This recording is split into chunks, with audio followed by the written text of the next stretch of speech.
at all you wonderful people. You made it to the theater tonight.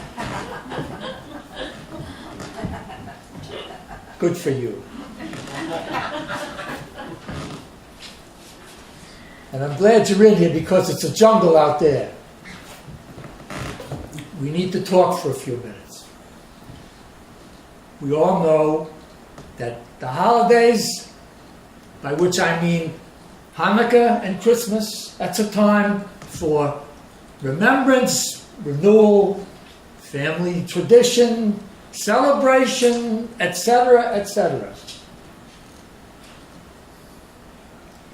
It's ironic, then, that this season is also loaded with inconvenient truths, unrealistic expectations, and emotional baggage we thought we'd unloaded a long time ago.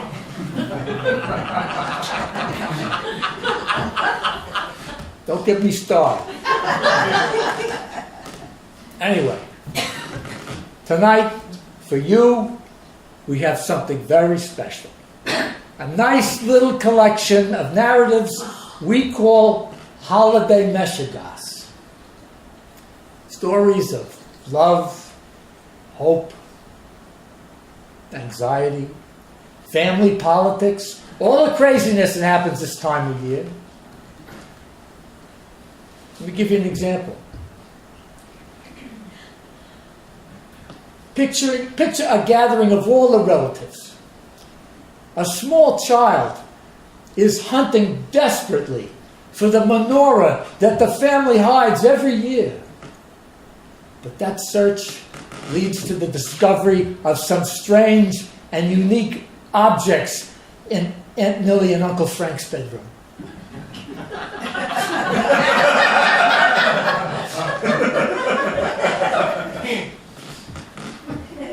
Well, how about this one?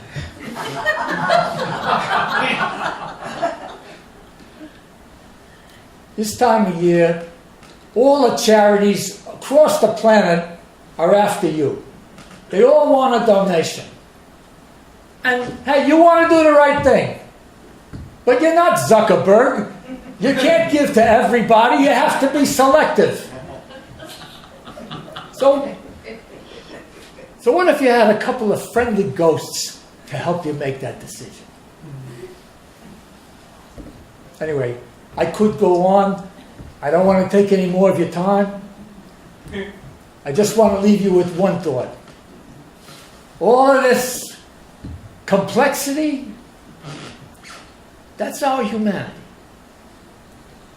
And at this time of year, our humanity is our holiday Meshugas. I hope you enjoy yourselves.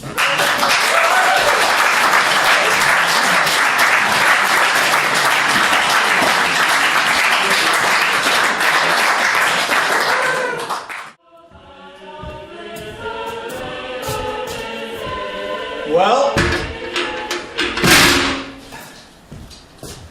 I've got to go in there and face him, and I feel sick. Just the thought of going in there. It's where I work. Well, perhaps it's where I work. Maybe I should just tell you what happened. Mr. Scrooge had given me Christmas Day off. Grudgingly, of course, but the whole day. And then what do I do this morning but oversleep? Just 5 minutes. Well, maybe 15. And there he is, waiting for me and staring at the clock. And he starts to fire me. I mean, there is no doubt about this. He says, I'm not going to stand for this kind of thing any longer. And then he comes over all strange. And he starts to giggle. Now, I've never seen him smile, much less giggle. I I've seen him smirk. I've seen him sneer a great deal. But he was laughing. Then he pokes me in the ribs. And he says, "I'm going to raise your salary and assist your struggling family." Those were his actual words. Assist your struggling family. Then he sends me out to buy a coal scuttle, of all things. I think he's gone mad. I was out there like a shot, and I stood outside the office shaking. Well, after a while, I pulled myself together and I bought the damn coal scuttle. But what am I going to find when I go in there now? I mean, he's obviously had some kind of fit. So, will he be lying there dead? Dead as a doornail, as he always says. Well, if he is, I know there's nothing in it for me because I copied his will. All it will mean is that I'm out of a job and we are headed for the workhouse.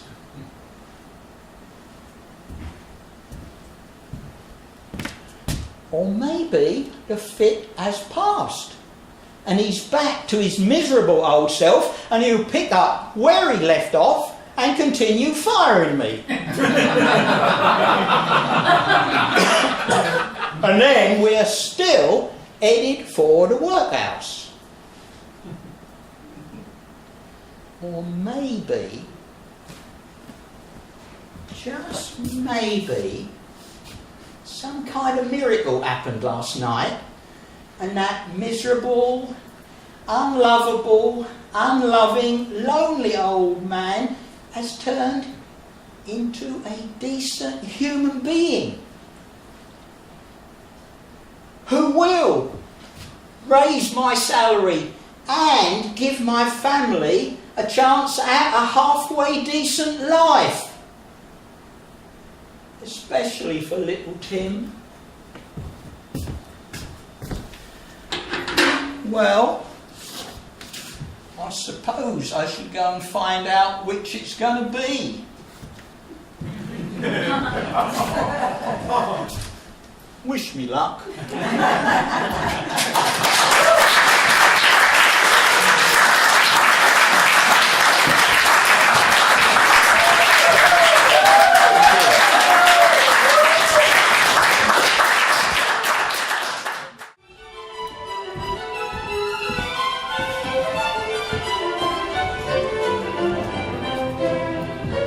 One for me, one for myself, another one for me. One for me, one for myself, another one for me. One for the savings account, one for the checking account, a couple for under the mattress. Ooh, what? I'm calling the cops. Who or what are you? And what do you want? Is it the money? Take it if that's what you want. It's not important. I was just sorting.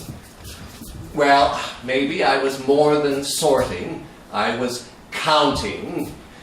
Wait, it's not what you think, really. Come back, let me explain. But first tell me who you are. Don't ask, don't tell, is that it? Fine, I'll figure it out on my own. Are you real? How can I find out? I know.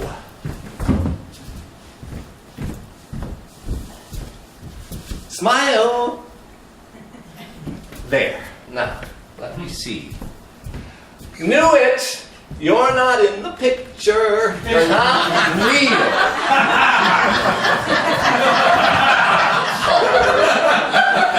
I'm sorry. I didn't mean to offend you.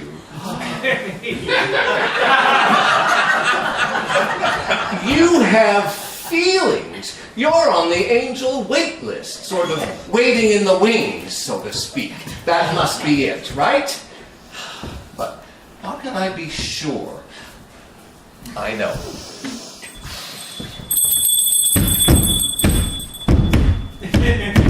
Well, you didn't grow any wings, so you're no angel.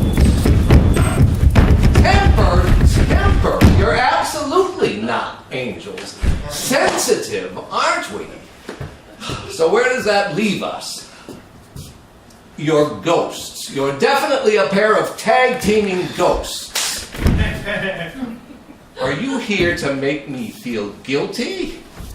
Oh, please. Really? Guilt?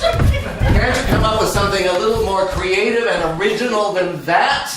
Although I guess it's pretty impossible. I mean, no offense, but you have been portrayed in every iteration out there, and I've seen them all. Well, maybe not all, but seriously, it's all been done. What would the world be without you? What would life be if you'd done this and hadn't done that? What would it be in the future? The future perfect, the past imperfect, blah, blah, blah. No matter what you do, it's never enough. Aha! You're the ghosts of Christmas past. That's it, isn't it? Is it the money? You think I haven't given enough? Oh, you're the ghosts of Christmas presents. Nothing like the present, is what I say. Are you the ghost of Christmas presents? I'll give a lot more this year. I was planning on giving lots more. Lots and lots. Oh, am I looking greedy? It must look like that, huh? Counting out all my piles of change like that. So, you're the ghosts of greed. No. No, you're the ghosts of guilt. I truly was going to give a lot last year, but I get it. You're the ghosts of Christmas past imperfect. I was going to give. I was planning on giving. I was thinking about giving. All talk, no action. So imperfect in every way. But you're misunderstanding. You have misunderstood. You misunderstand.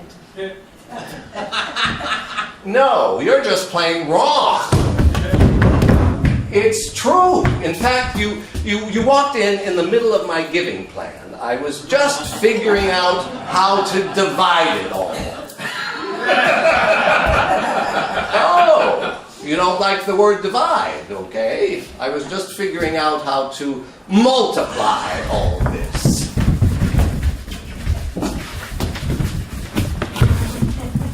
Anyone ever tell you you're a couple of drama queens? You're missing your calling.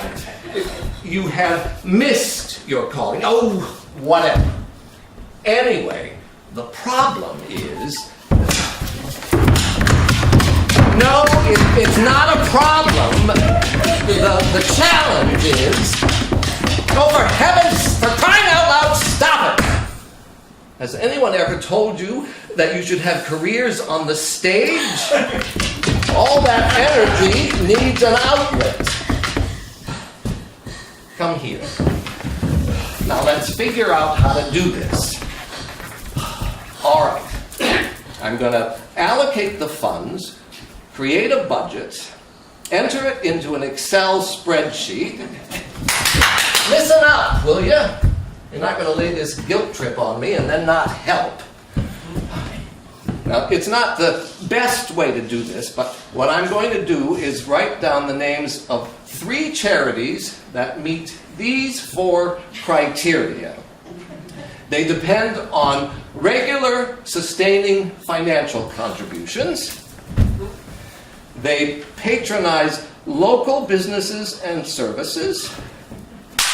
All of their events are supported by local restaurants, and they have a voice in the community. There. I've written down my choices. Now, we'll all close our eyes. Wait a minute, do you even have eyes? You do, very nice. All right. And the winners are the Actors Studio, the Firehouse Center for the Arts, and the Art Association.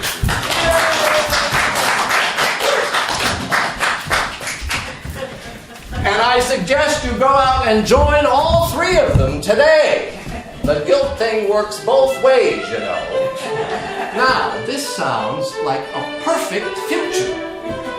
One for the studio, one for the firehouse, one for the art association. One for the studio, one for the art.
My hands are held by ancient hands, which in turn are held by hands even more ancient.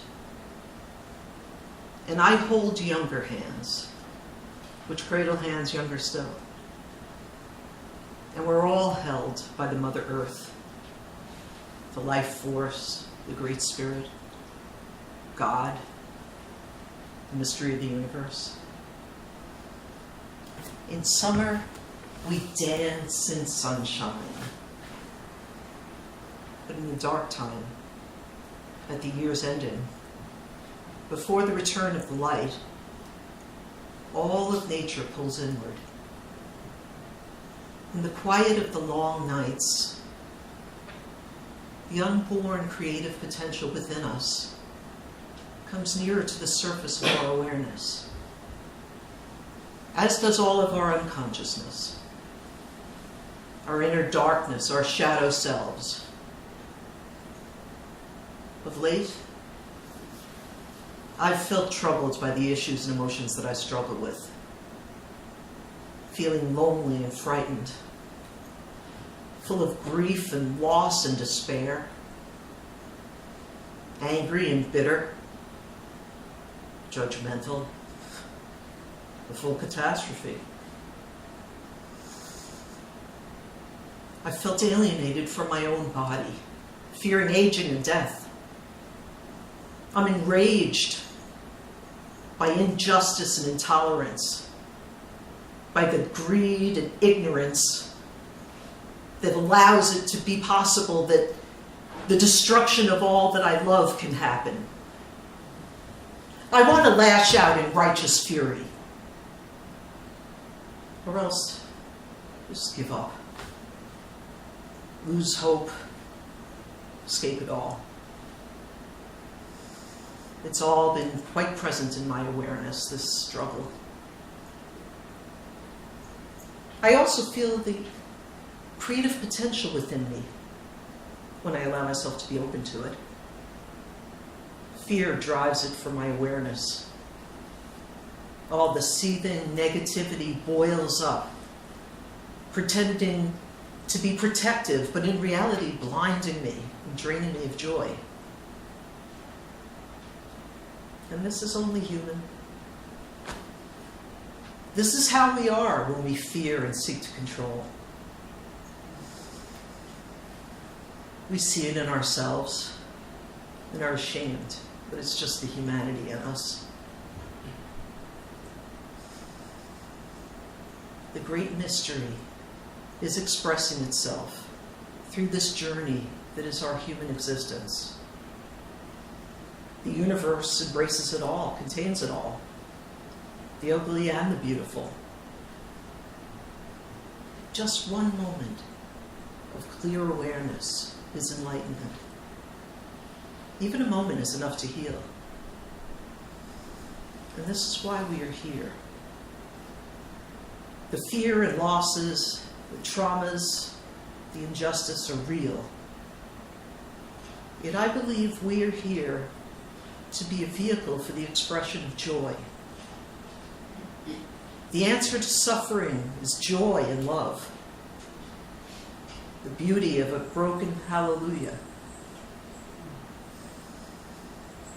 The little squirrel leaps playfully from branch to branch, down to the earth and up to the sky. Held in its nest in the hollow of the tree, it sleeps, surrounded by its cache of nuts, embraced lovingly by the mother. The light of the moon shines on my face. I'm held in the mother's hand as I stand naked in the moonlight. The power of the moon is drawing the poisons out of me,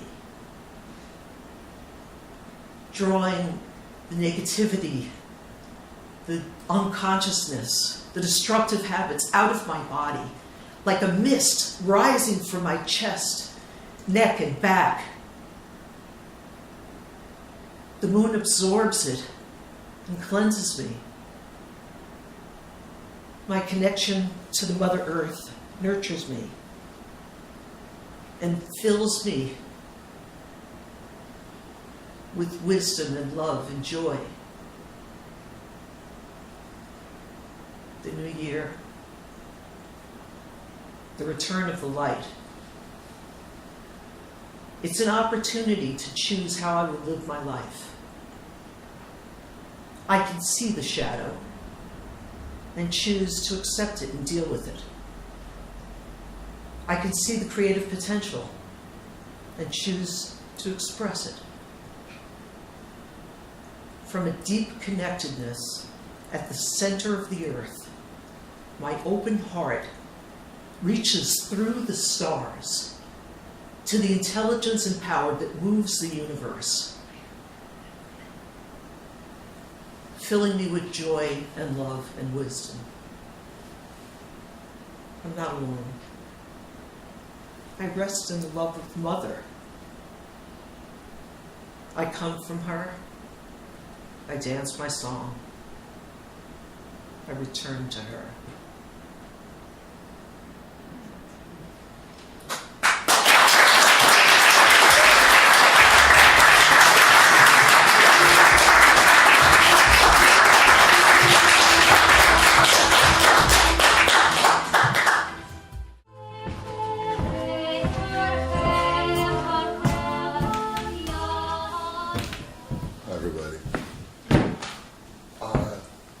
Many years ago, at Hanukkah, my grandfather had to be moved from his old age home in Far Rockaway, New York, back to New Jersey.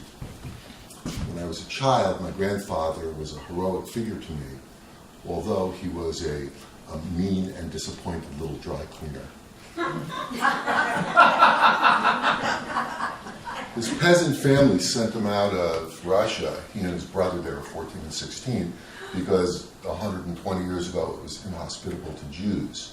So they made their way across Europe and got on a boat thinking they were going to New York, but to their surprise, they were dropped off in Rio de Janeiro, where those two boys lived as street urchins and pickpockets and bartered in the plaza until they had enough money together to go back to Europe and then get on a boat that dropped them off at Ellis Island, where they got into two lines. And as they made their way up to the clerk, my grandfather told the clerk his 15-syllable Russian name, and the clerk named him Hyman Honor. And his brother was named Jack Honart. So there they were, washed up like flotsam and jetsam on the banks of the new country. And I guess things could have been worse. That clerk could have named him Hyman Flotsam. But I would be here tonight as Jeff Flotsam. They got jobs in the garment district where they're both pressers, 14 hours a day. And after 6 or 7 years, they came up with enough dough to move to Jersey and buy a little dry cleaner. And they prospered. They had, I think, 3 dry cleaners. But those of you that are students of history probably remember reading about the great dry cleaning crash of 1929. People chose to walk around wrinkled and dirty. Grandpa had to scale it back to one store and take an apartment. But he had a family. My father was very, very loyal to Grandpa. And every Sunday, I and my 2 younger brothers had to drive out there with Dad and sit on the couch in Grandpa's 110-degree little bungalow in Plainfield. And no one thought to bring crayons or a ball or anything. We would just stare straight ahead for 5 hours. There's only one photograph that exists, and the 3 of us are wearing little bow ties for some reason. So after we'd been there about an hour, Grandpa would sing these Russian songs and Hebrew songs and for the holidays. And he would offer us a bowl of hard red candies, unwrapped, all stuck together. Some candies from last year. Here, have a candy, boy. And you take one up, and it would all come up from the bowl like stuck together like a bunch of grapes or family. Grandpa's 3rd wife, Dorothy, had no legs and sat in a wheelchair. And at lunch, she would wheel herself into the kitchen, squeeze the blood out of 2 pounds of chopped meat, and give the liquid to her little dog, Lucky. And then she would scramble the gray remains for our lunch, which she festively served with ketchup. When Dorothy finally died, Grandpa was ebullient. He was effervescent. He treated the funeral like it was his bar mitzvah. He showed up in a beautiful little double-breasted suit, very nicely pressed, greeting everyone.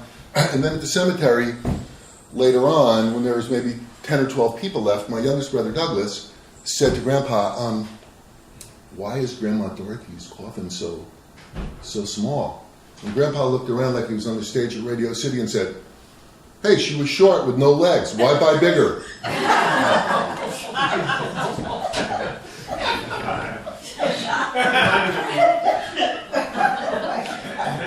About a month after that, he started walking around the neighborhood with no pants on. So my father found the least expensive Jewish old age home out in Far Rockaway and took him out there. We got Lucky, the dog. After he'd been out there about a month, my father, and it was right around this time of the year, my father said, hey, let's go out and see how Pops is doing. So I was kind of excited about this. My father and Grandpa and me. My mom wasn't coming. I don't know where my brothers were. But we take a ride out there. And I decide I'm going to bring like a little menorah and the candles and yarmulkes for him, and we'll have a little ceremony. So we go out there. We walk into this old age home. Carpet is stained and threadbare. The furniture's ripped up. There's an older woman in a house dress, snoring. There's another guy sleeping behind the counter, 15-year-old National Geographics. So we walk down the hall, and we get to Grandpa's room, and we walk in, and Grandpa has like a TV from somewhere, and he's watching a couple of guys wrestling. And then we notice, my father looks around, and I realize that there are probably 50, maybe 75 pairs of old women's underwear all over the room. Stained, stretched, elastic coming out on the antenna of the TV, on the doorknob, in the sink, in his little fridge, in his pocket. My father says, well, what's with all these underpants? And Grandpa looks at him and says, don't worry about it. They don't know anything. They're all deaf. So my father says to me, he comes over and goes like, we got to get him out of here before they throw him out of here. Of course, I'm 12 years old at this point. So I say, all right, but can we have our little Hanukkah celebration? So we got out the menorah and the candles, and this was meaningful to me for two reasons. One, I knew Grandpa loved this kind of holiday stuff, and he would really enjoy it. And number two, I loved fire. So we set it up, and we light the candles, and he does the brachas Kodesh. And when he's done, he turns to me, and it was the first time I remember sort of eye contact and some sort of a connection between us. And he looked at me and he said, "Well, I'm sorry I don't have a present for you this Hanukkah." And then I thought, many, many years later, well, at least I got this story.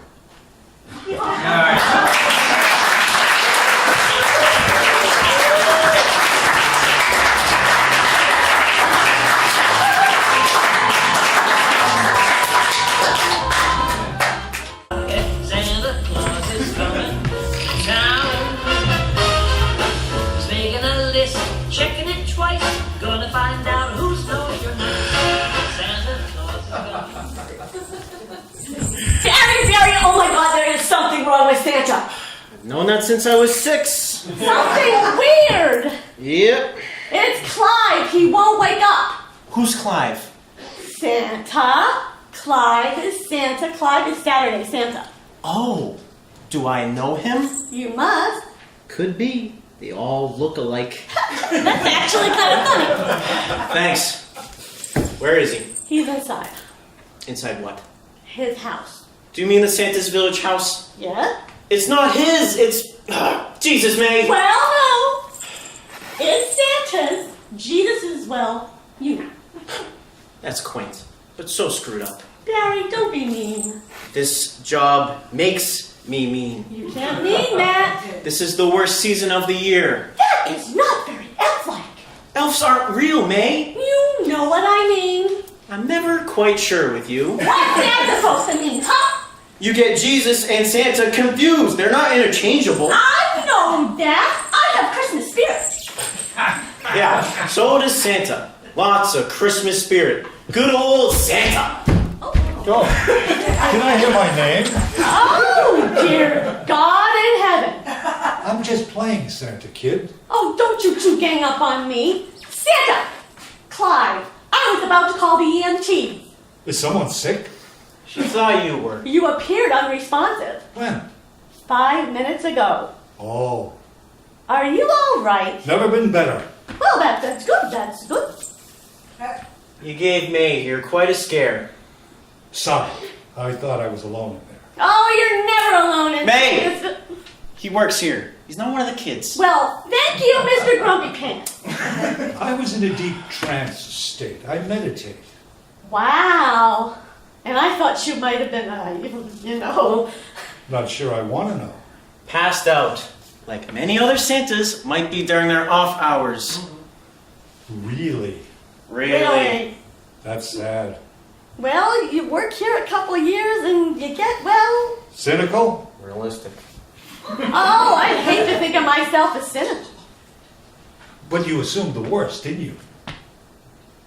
Oh, this is terrible. I can't be cynical. I'm an elf. May, you're an actor playing an elf. Yeah, but cynicism will screw up my premise. Oh my god. I love being an elf. It beats the heck out of the rest of my gigs. I love getting into the premise, When I'm an elf, I just feel different. I mean, when I'm an elf, I truly feel the magic of Christmas. That's a huge blessing.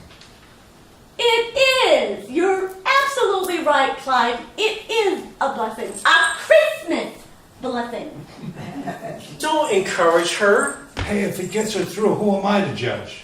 That's very Buddhist of you. Namaste. You better check your attitude, mister. There are lots of children out there waiting to share their heart's desires with Santa. This is a sacred space.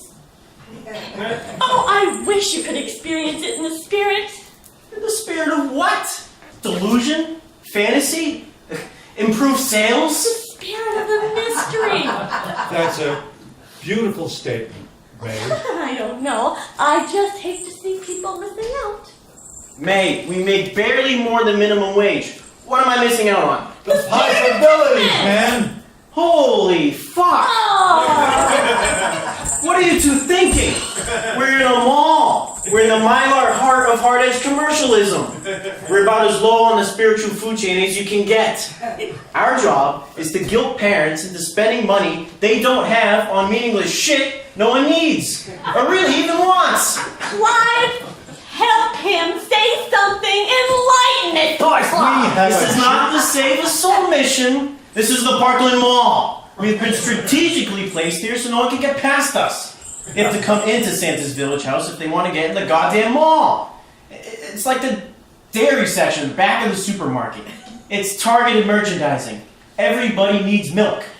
Don't try to con yourselves into thinking this is something special. This is a second job. Why do we work second jobs? Come on, answer the question why. Why do you work a second job, May? So I can have money for Christmas presents. Exactly! It's a con! Anyone walking out the other! Okay, on one level, yes, it may be a con, but look at all the beauty and imagination that goes into creating Christmas. People get a chance to envision the impossible. It expands us. Oh my god. Where are they serving the Kool-Aid? I missed that station, thank God! It's not as false as you think, Barry. How long have you been playing Santa? I think you should sell shoes or something. I think this is having a deleterious effect on you both. You didn't know me before I became Santa. You're not Santa! You're, what the hell's his name? Clive. Clive, yeah, Clive. Yes. Really? Your name's Clive? Yes. Isn't that kind of an old-fashioned name? Perhaps. I think it's distinguished. I think May is onto something. Barry, Christmas is about embracing the mystery. Who cares what the ritual is? We're acting out how we all came into being. It doesn't matter what all this is. We're invoking something higher. All this is just a vehicle. Yeah. Well, be careful not to breathe in the exhaust. Barry. When was the last time you experienced wonderment? Wonderment? Is that a word? Of course it is. Wonderment, Barry, it's a beautiful word and a beautiful thing. Think, Barry, when was the last time your mind and your heart were full of wonder? It's a Peterson. Better get set up. Come on, Barry, think about it. You have experienced wonderment. All people do. It's part of being alive.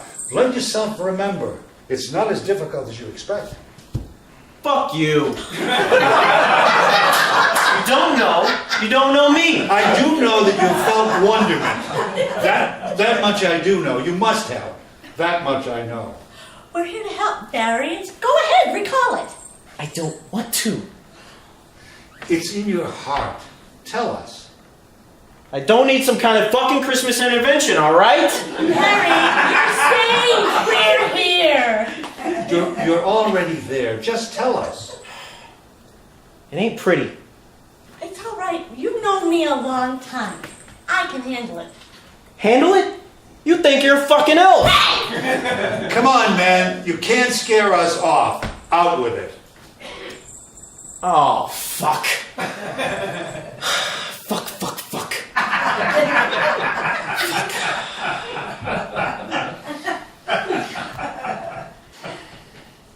I was 8.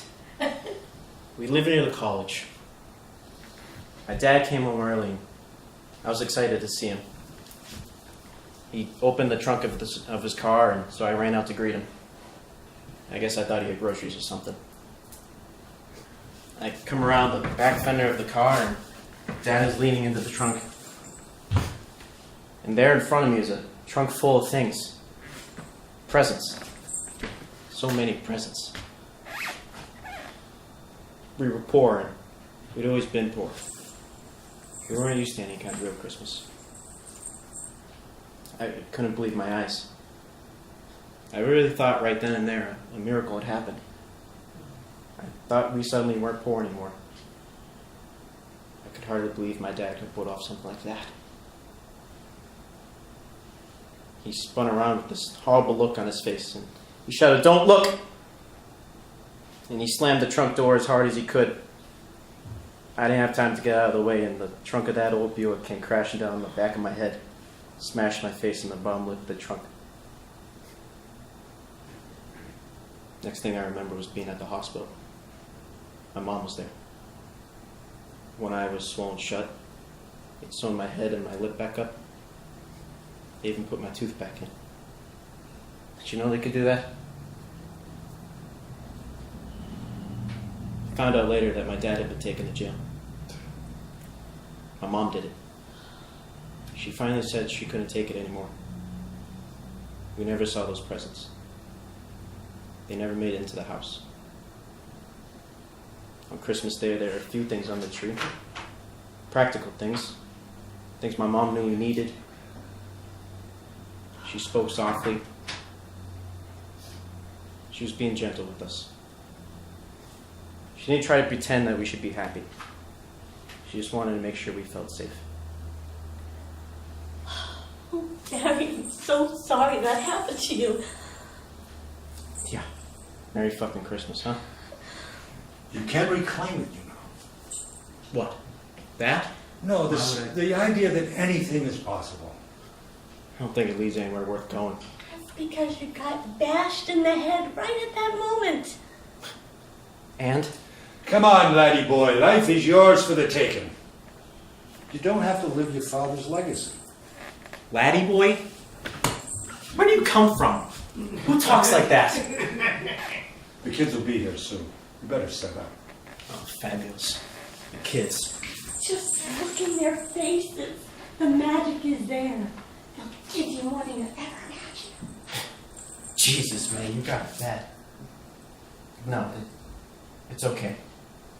You got a sweetheart, man. I appreciate that. I won't try to trash your Christmas spirit anymore, okay? I'll suck it up and be a happy little elf. I don't like to tease me. Come on now, we better be spry. Spry? Where do you get this vocabulary? Laddie boy, spry? Where the heck you from, Clive? Here and there. Here and there? What kind of answer is that? Oh my goodness, the kids are beginning to line up. Gentlemen, let's make this a day they'll never forget. As you wish, May. Here and there? It's a piece of work. There they are. Kids. What the? Mom? Jeez, I can almost believe you're here with me right now. Well, if you are, I hope you're watching. I'm going to spread a little Christmas wonderment for the kids. You ever use that word, Mom? Wonderment? It's kind of cool, don't you think? Wonderment. You're gone too soon, Mom. You're gone too soon. I love you. You know that, don't you? I love you very much. I always have, and I always will.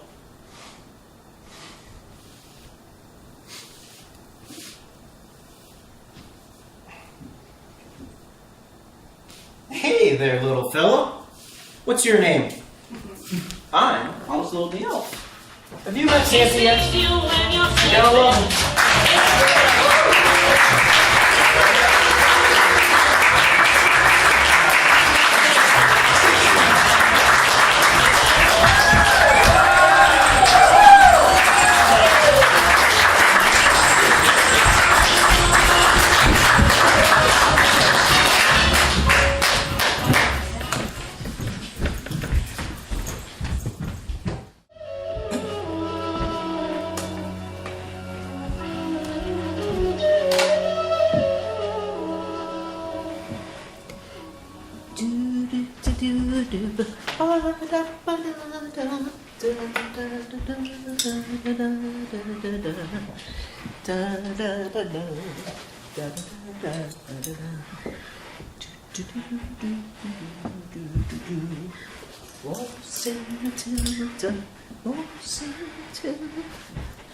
You'll come along, sing Matilda with me,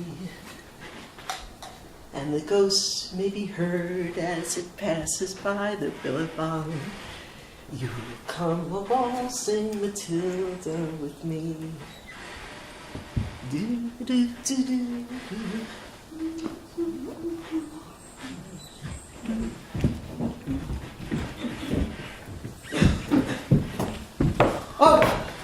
Oh, hi. Hey there. Megan and I were just at the path on the bottom of the hill, so we walked up together. Well, this looks so nice. Such a holiday spread. Thanks. I just brought a few things. How are you both? Good. It's such a gorgeous afternoon. Yes, it is. Cloudless and warm. My first Christmas down here. Still getting used to the opposite seasons. Yep, it's quite a transition. Yeah, a perfect picnic spot for a holiday eve, though. Cool shade of this wonderful tray, and just look at all this. Did you fit this all in your Chrissy hamper then? Yes, with the picnic blanket tied to my waist. Well, good on ya. Jackie's always been one of my more resourceful friends. Well, I'd say that's a precious trait. She's a keeper. Well, I have to get back. Pick up some things for dinner. Look, stay for a bit. No. Just sure. Sit and stay a while. All kinds of room under the spreading banyan tree. No. The dinner shopping calls.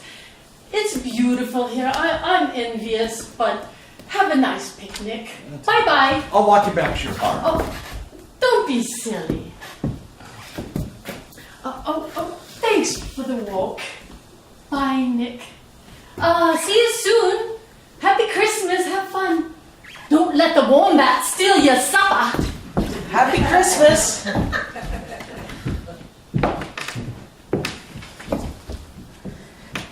You believe in ghosts, Nicholas. Ghosts of Christmas past. You're waiting for the incarnation, reborn out of loss and cloaked in robes of mystery. I believed I had found a lost soulmate, a later in life partner who would love me forever and ever. Oh, Nicholas, you understand what it is to love, how to give your heart without expectation. You understand that. A while ago, I would have agreed with you. Now, I don't know, honestly. This I do know. The trust and kinship that you and I share, Jackie, that means the world to me. You're like family, and happy Christmas at the bottom of the world. I'm still pinching myself, you really care. You don't have to pretend. There's tea in the thermos. Pretend? I'm not pretending. I don't do that. Of course you do. You pretend all sorts of things for any number of reasons. You pretend so that you don't hurt somebody's feelings. You pretend so that you don't have to embarrass yourself. Did I embarrass myself? Let me tell you an uninhibited truth now. No pretending. even embarrass myself. Suspicious, but okay, I'll listen. I want to while all the days, Jackie. Spend every possible minute with the love of my life. Which I guess is what we all want when we're in love. You want to languish in the cool shade at the foot of the spreading banyan tree and have her read poetry to you while you listen and drift. Yeah, that would be bliss. But Nicholas, the love of your life has made a new life with another man. I waited too long. It was too late, Jackie. Who knows? I guess so. What would it have been like, do you think, if, suppose we had been married, Jackie? All these years, you and I, that we've known each other. And then, I met someone else. Another soulmate. A woman I shared intellectual and creative intimacy with. Would you think that was a bad thing? You mean if you met someone like me? Well, yes, that. We all want the same thing. All of us. Which is? To be cared for. To be taken care of. It's what we long for. But would you think it was a bad thing? Okay. Nicholas, this is what I think. The nature of true love is to give birth to more love. True love is not exclusive, it reaches out. It doesn't compete for the light, it seeks to share the light. So no, Nicholas, I would not think your newfound friendship was a bad thing. I would hope I'd welcome it. And believe that you'd carry these newly inspired, creative, loving feelings into other parts of your life. Even back into our marriage, if we were married. And that would lead to more loving, not less. Because I'd chosen to trust you. I chose that. Jackie, even more fulfilling than being loved is feeling love, doing the loving. Yep. And the great thing is that you get to do that for free. You don't need anyone's permission. You get to love just because you want to.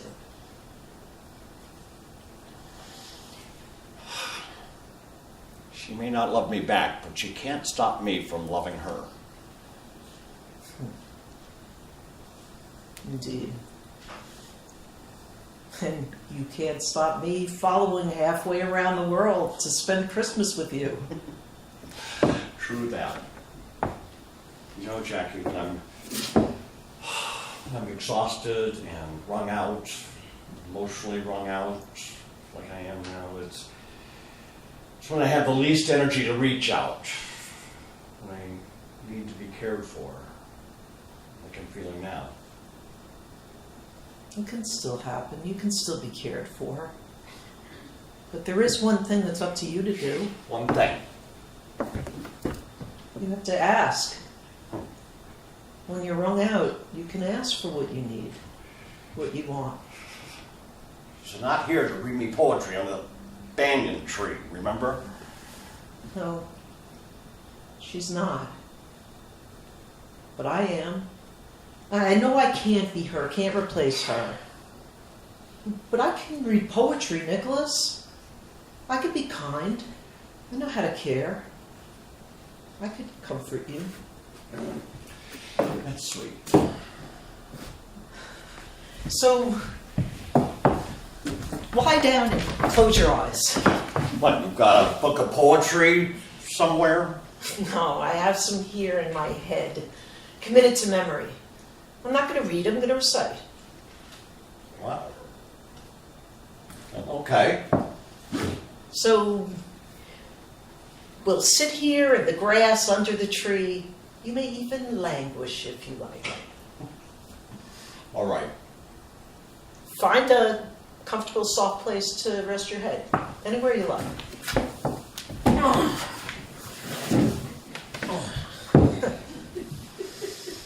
How's that? Slightly surprising, but fine. Now relax and close your eyes. So what are you going to recite? I will surprise you.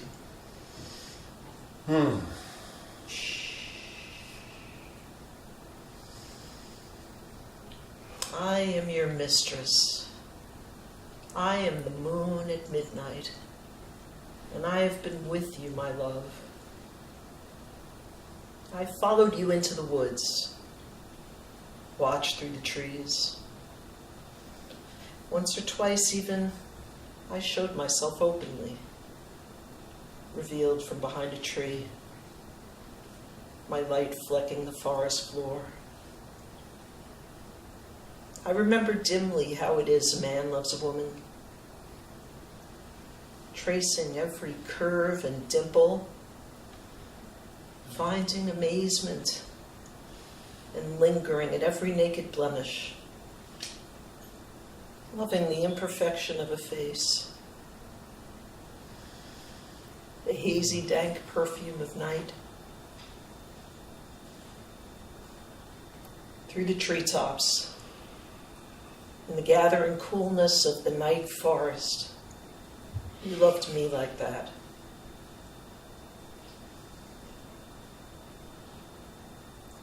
End poem.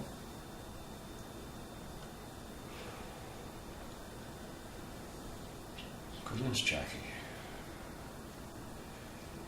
Thank you. Thank you for that. What's the poem's title? Midnight Mistress Moon. You think it's a dream? The moon's dream. You recited it beautifully, here under the spreading banyan tree. Such a gift. I am grateful. Do I know the poet, I wonder? You should.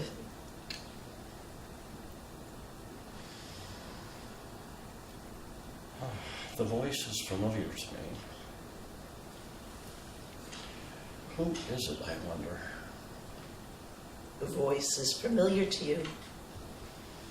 The poet's voice.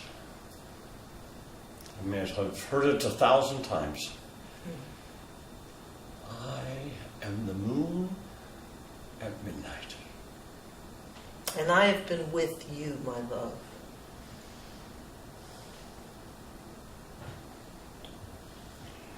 Well, let's go see what you've got in that Chrissy hamper.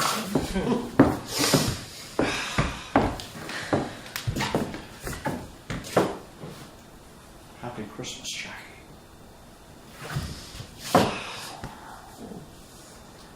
You are so eloquent. Oh, this, Nicholas, this is eloquence.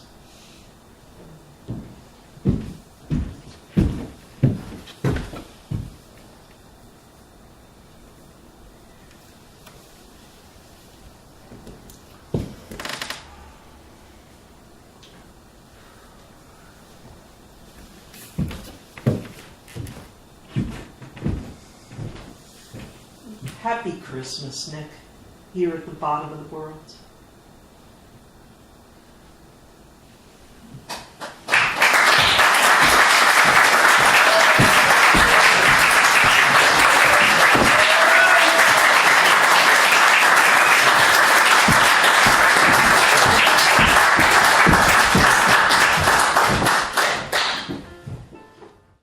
So long ago, light one candle for all we believe in. May hunger not serve. On the first Sunday of Hanukkah, I loved to go to see my Aunt Millie and my great uncle Frank in Queens, New York. It started when I was 12. My grandmother, Frank's sister, she would go to Long Island to pick me up. She had to drive from South Boston, where most of the Irish family lived, but she didn't mind. Family was important to her. She would make the long trek to Queens, drop me off, and then she would go Christmas shopping in Manhattan all day, and then go back, pick me up, and make the long trek back. I loved it. It was great. It was many years after that I figured out that Frank moved to Queens because he felt so rejected by his Irish Catholic family when he married a German Jewess straight from the old country. And then it was years after that I understood that most of my relatives on both sides of the family didn't come from Ireland at all. They came from Germany. And they were persecuted Jews themselves. But they changed their name, and they only allowed the small percent of Irish blood to flow in America. Well, Frank was my godfather, so I was allowed that one holiday visit. And no one in my family knew that he picked the first Sunday in Hanukkah for me to visit. He loved his Millie, he understood the real family history, and he wanted to share all of that with me. Very complicated family history. I loved Millie too, and I was very fond of listening to her stories, even the sad ones, about the time when she was a child in a concentration camp at the end of World War II. With all that suffering. But she said that she learned a very valuable lesson through the suffering, and she wanted to share it with me. And that was the lesson of the hidden menorah. In the camp, when Millie sensed, now remember, she was a young child, she was only about 7. When Millie sensed that Hanukkah was near, she and the young friends that she made there, they would gather together and they would simply describe all the menorahs they remembered from their past. They would get together and do that. And sometimes they would even draw them in the dirt. But they had to be careful because of the guards. The most lovely menorahs they kept hidden in their hearts. And at night, when it was dark, they would whisper and they would bring them out in their imaginations with soft words. And Millie and her young friends would light up those menorahs with the stars in the sky. Oh, it was so beautiful that they were all imagined. And Millie said to me, "Please, Millie, wherever you are, forgive my bastardized German accent." But Millie said, "Mein Schatzi, remember this. Everything that is left is precious. In the camp I had nothing on my back but my own clothes. And if I could not create that menorah out of my imagination and keep it hidden in my heart, I think I would have died.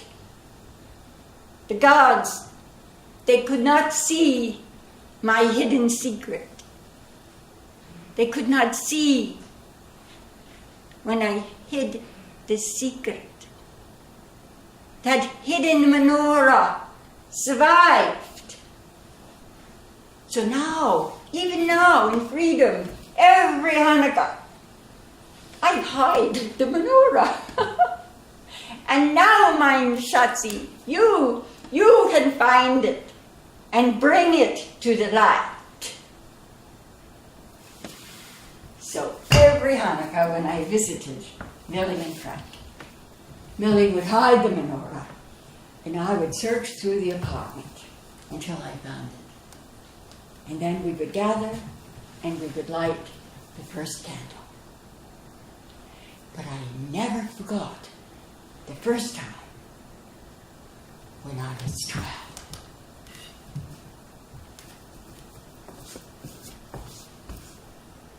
That time was magical.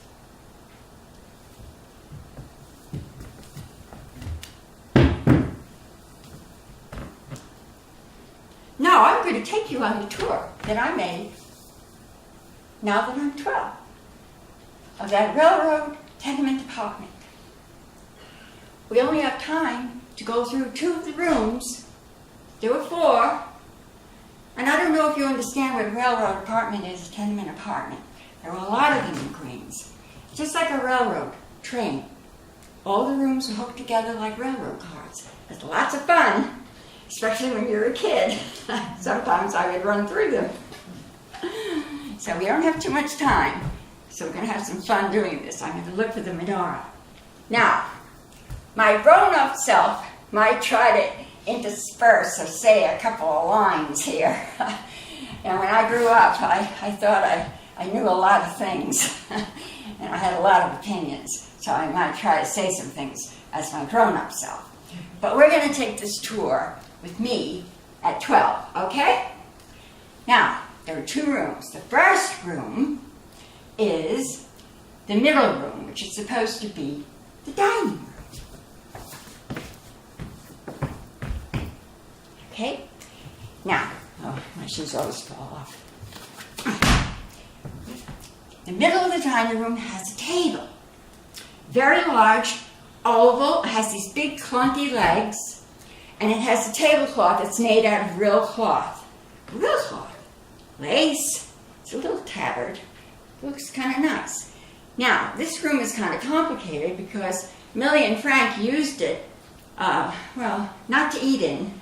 They used it kind of like a salon. I learned that word in history class. They used to entertain and talk. All they did was talk. They didn't eat. And I see that this tablecloth goes right down to the ground. So that makes under the table a really nice place to hide the menorah. Well, the tablecloth is not plastic. The Irish in Boston, they use plastic, to cover all the good stuff. But I guess Millie and Frank, they're more, well, at least Millie is more European, so she uses real cloth. Come on, enough of that. I'm going to look under the table. Okay. All I find are dust bunnies. Dust bunnies. Dust. No menorah. I guess when you survive the camp, house cleaning is not high on your to-do list. I don't mind the dust that much. Well, next, there's all these chairs around the outside of the room. And they also are quite big, and they have clunky legs. So I look under all the chairs for the menorah. Nope, no menorah. Wow! Look at that, do you see that? The one thing that has Christmas colors. A parrot. A real live parrot. And it's not fake. Brilliantly colored, red and green, caged in the middle of the table. And it's not singing jingle bells. It sings out, I love you, Millie! I love you, Millie! Wow. The parrot was given to Millie by her beloved Frank. And many years later, when Millie died, she left it in her will to me because she loves me and because my middle name is Mildred. I'm a college professor, and I can get pretty full of myself. But when the parrot, whom I named Charlie, by the way, sings out, I love you, Millie! Brings me right back down to earth.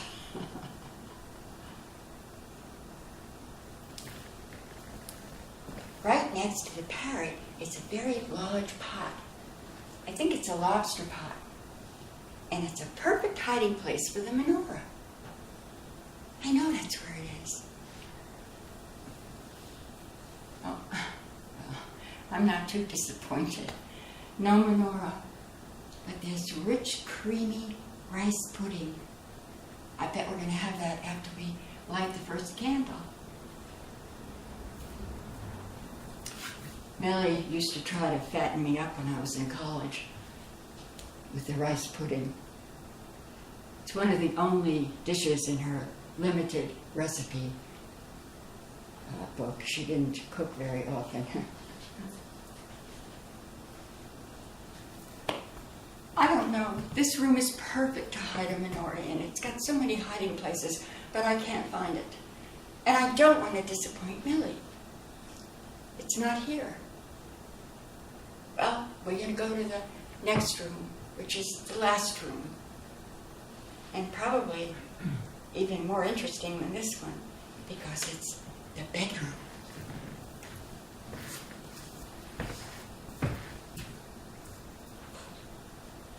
I love bedrooms, especially adult bedrooms. The bed is in the center of the room, and it's beautiful because it's covered with this rich red velvet bedspread and matching pillows. This room is beautiful. It's so extravagant. The opulence of the bed and the room thrill my young heart. More, I think, than has ever thrilled my heart since.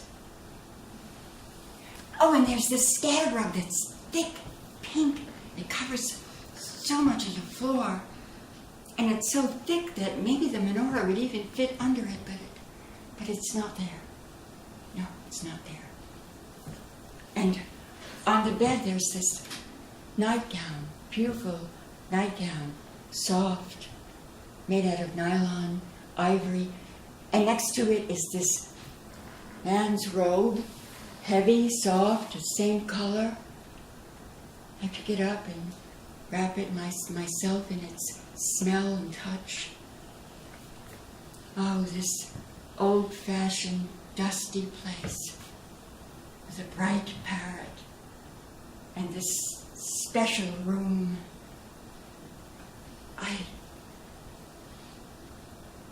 I want to find the menorah. I trip on the robe, and my foot hits another bright, sparkly thing peeking out from underneath the bedspread. And at the same time, I hear Tanti Millie yelling, "Mein Schatzi, Slowpoke, where are you? You must have found the menorah by now. Uncle Frankie's ready with the first candle." And I see it. It is the menorah. Yes, finally, it is under this beautiful bedspread. Oh, Tanti Millie, I found it. I found it. I found it. I found it. I found it. And looking back over the years, I swear I see it shining with starlight.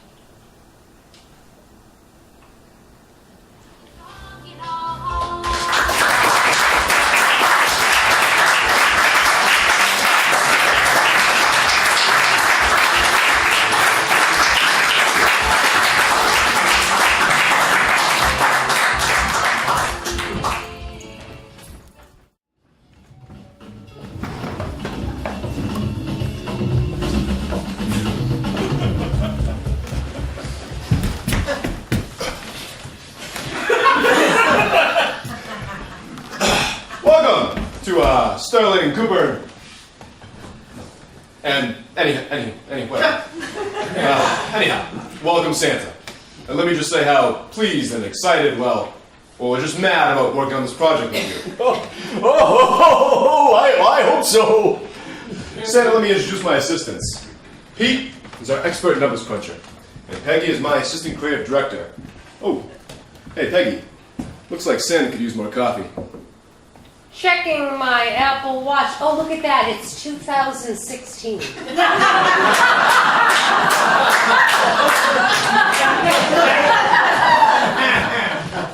Ignore her, Santa. She's been uppity since 1963. Let's jump into our marketing strategy that we guaranteed your corporate sponsors. Trust me, it'll be both productive and efficient. Ho, ho, ho! Very Well, affordable is good, since I have no discernible income, and the dry cleaning on this outfit alone is through the roof. Oh, funny you should mention roofs. A perfect place to start our campaign. Your typical consumer point of entry. But yeah, it's typical and timeless. You land the sleigh on the eaves, and off I go down the chimney with my burgeoning sack of toys. Oh! Yes, indeed. And yet, all that gets the heave-ho. Well, hear me out. Nostalgia is so yesterday. Today is where it's at. And where it's at is so day before yesterday. Today's demographic demands deliveries be swift and efficient. And in that spirit, we roll out reindeer for the 21st century.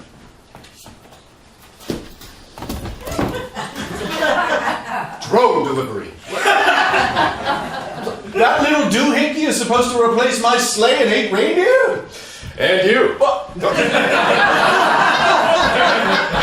Let's face it, Santa. A man of a certain age shouldn't be clambering on rooftops and sliding down chimneys. Well, I'll have you know I'm only 1,716 years old. I can clamber with the best of them. I'm sure you can. And may I say, you're in great shape. For your shape.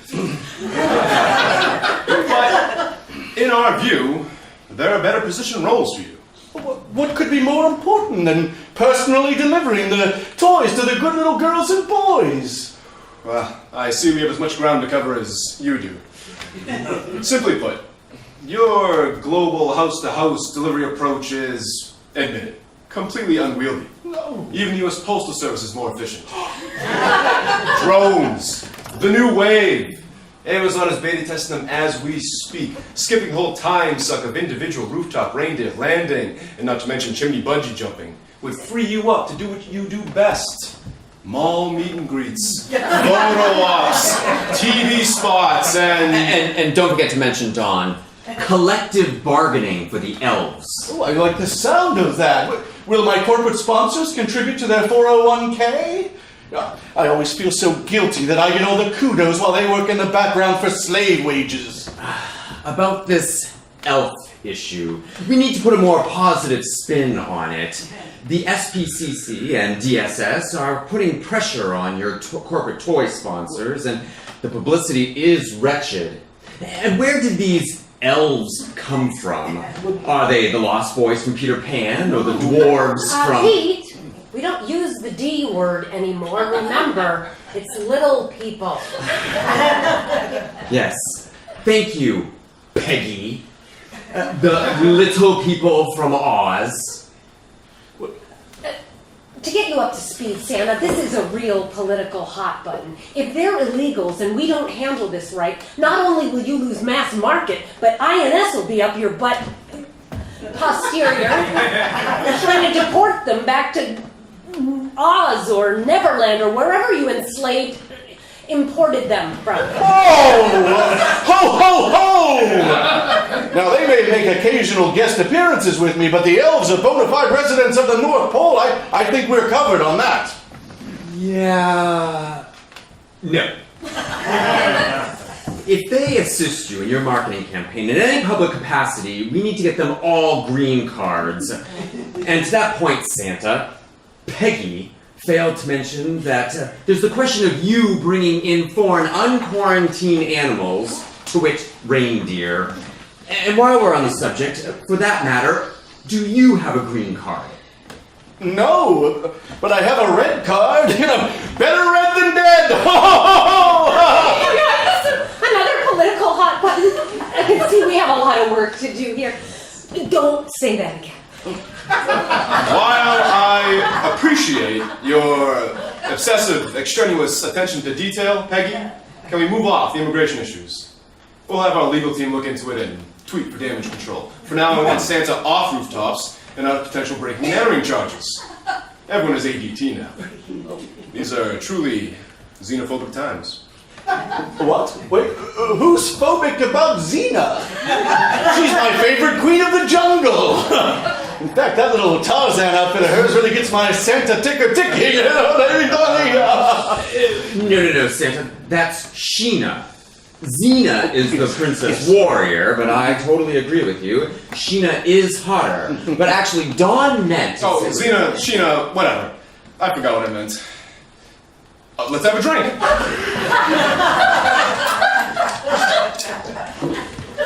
Okay, hold the party, boys, and put it back in your pants. Let's focus on the big picture. Santa, this is a total rebranding. Labor legalities and drone deliveries are merely introductory aspects. Right, Don? Oh, right, Peggy. Why I love your ass assistance. Well, let's move on to part 2 of our campaign. Santa, you're going to love your complete costume makeover. What? And initial to your first comment, it'll save you a fortune in dry cleaning. Oh. May I, Don? Our art department has come up with a much hipper look for you, Santa. Actually, given your current derivative outfit from the 1800s, we had no place else to go but hipper. And since a visual speaks 1,000 words, show 'em, Pete.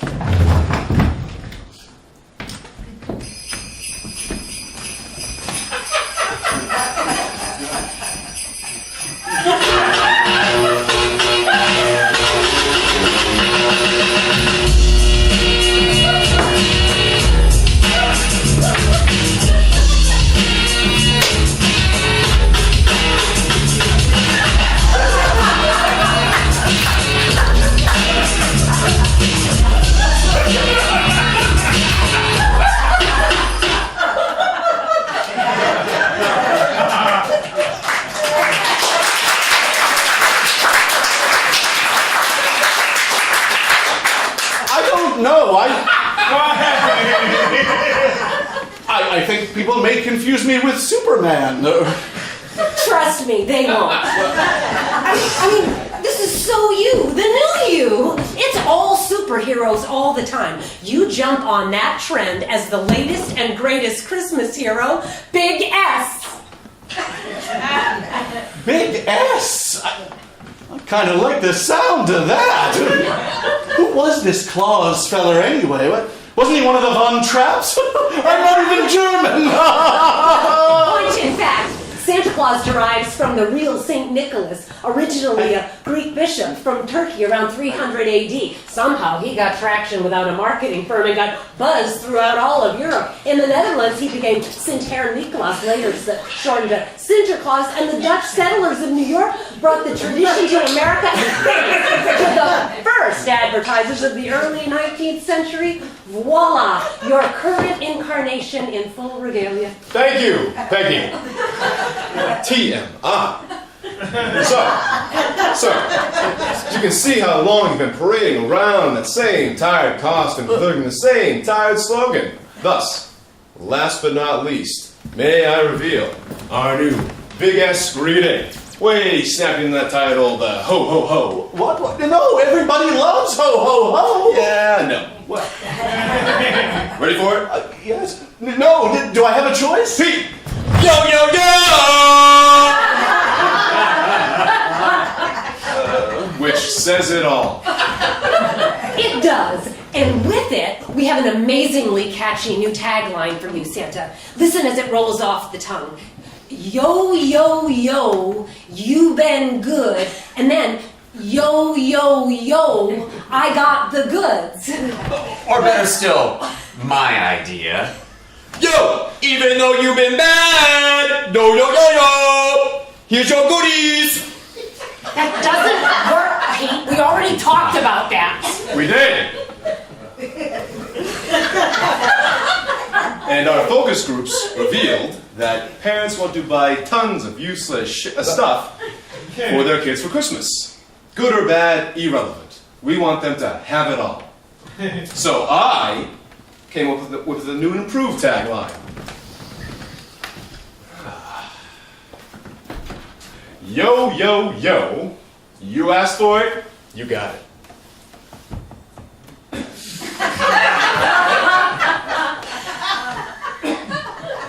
I like it. It gets me out of that whole coal in the shoes snafu that really lost its own for a long time ago. Wait, Don, that's not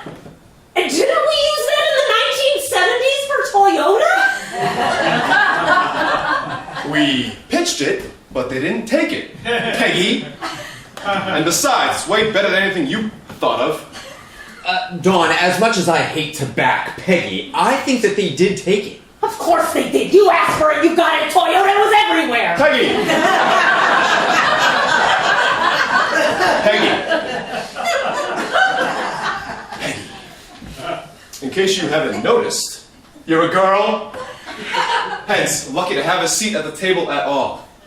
If I were you, I wouldn't contradict me. No worries, Santa.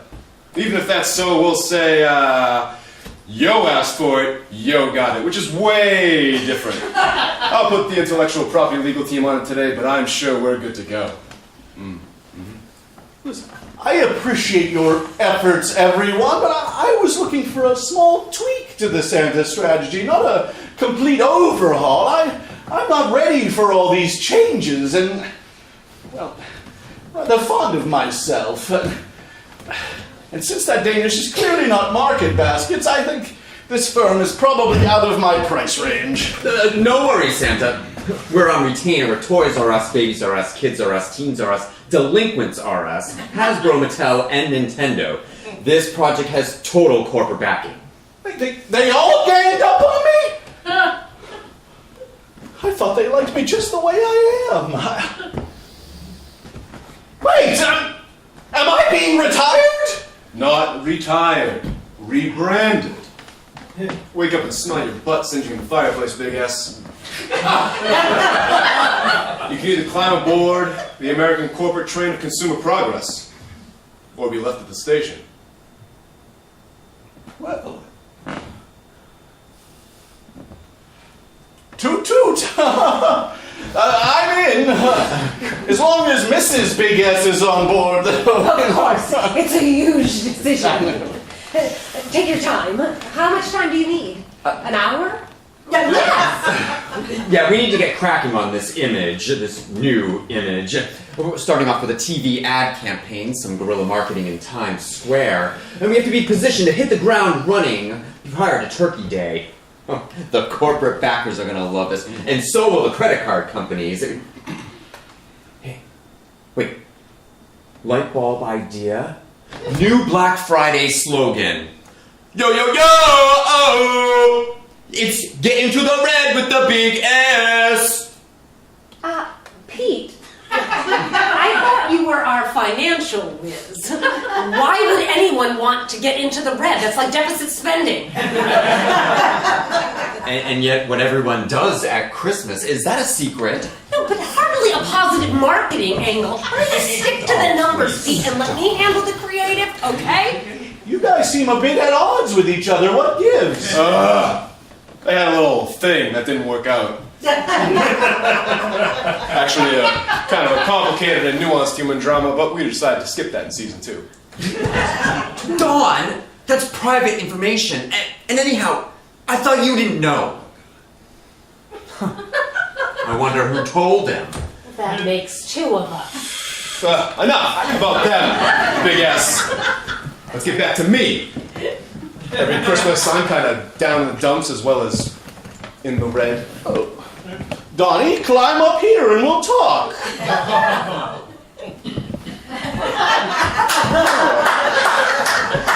So, what can Santa, I mean Big S, do for you, little boy? Well, all I want for Christmas is my bonus. Well, have you been a good boy all year? Not even one day.